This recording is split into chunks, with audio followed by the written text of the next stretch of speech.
हनुमान् श्रीपदो वायुपुत्रो रुद्रो नघोजरः अमृत्यवीरवीरश्च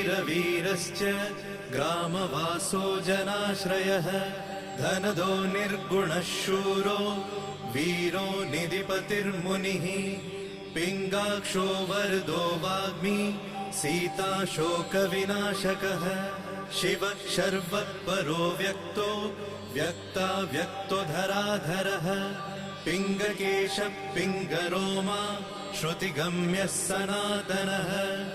अनादिर्भगवान् देवो विश्वहेतुर्जनाश्रयः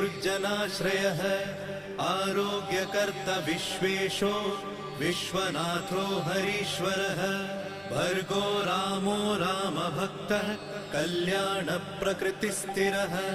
विश्वम्भरो विश्वमूर्तिर्